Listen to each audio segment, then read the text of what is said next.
Halo sobat semua, selamat datang kembali di channel Sitora TV, yang selalu membahas berita terbaru hari ini dan berita terupdate terpercaya. Oh ya, sebelum Mimin bacakan berita, Mimin mohon kepada kalian semua untuk subscribe channel ini, dan jangan lupa like dan komen. Oke, langsung saja kita mulai ke berita yang pertama. Mulai terungkap, backing kasus korupsi 271 triliun Harvey Moise suami Sandra Dewi berinisial RBS. Harvey Moise, tersangka kasus mega korupsi, diyakini mendapat backing orang yang sangat kuat.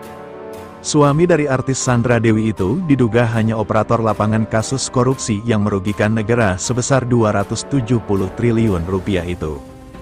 Dalam kasus dugaan korupsi tata niaga komoditas timah wilayah izin usaha pertambangan, IUP, PT Timah Terbuka tahun 2015 sampai 2022 tersebut, Kejaksaan Agung juga menetapkan Helena Lim sebagai tersangka.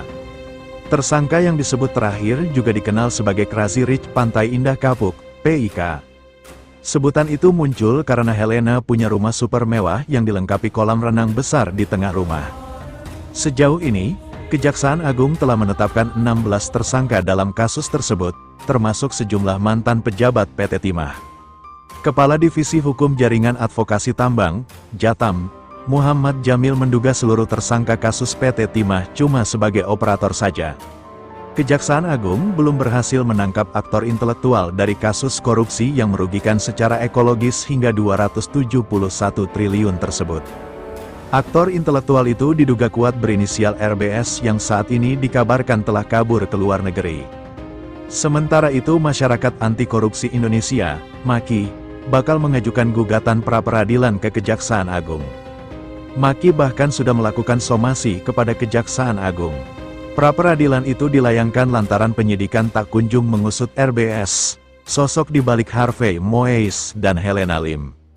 MAKI pasti akan gugat pra-peradilan lawan Jampitsus apabila somasi ini tidak mendapat respon yang memadai, kata Koordinator MAKI, Boyamin Saiman dalam somasi terbuka pada Kamis, tanggal 28 Maret tahun 2024. Rencananya, pra-peradilan akan didaftarkan April ini jika Kejaksaan Agung belum menetapkan RBS sebagai tersangka. Menurut Boyamin, sosok RBS kini diduga kabur ke luar negeri. Kejaksaan Agung sejauh ini belum memberikan tanggapan hingga berita ini ditulis. Dalam somasi terbuka yang dilayangkan MAKI, diduga RBS merupakan official benefit atau penerima manfaat yang sesungguhnya. Dengan demikian, RBS dianggap layak dijerat tindak pidana pencucian uang, TPPU. RBS diduga berperan yang menyuruh Harvey Moise dan Helena Lim untuk dugaan memanipulasi uang hasil korupsi dengan modus CSR. RBS adalah terduga official benefit dari perusahaan-perusahaan pelaku penambangan timah ilegal sehingga semestinya RBS dijerat dengan ketentuan tindak pidana pencucian uang guna merampas seluruh hartanya.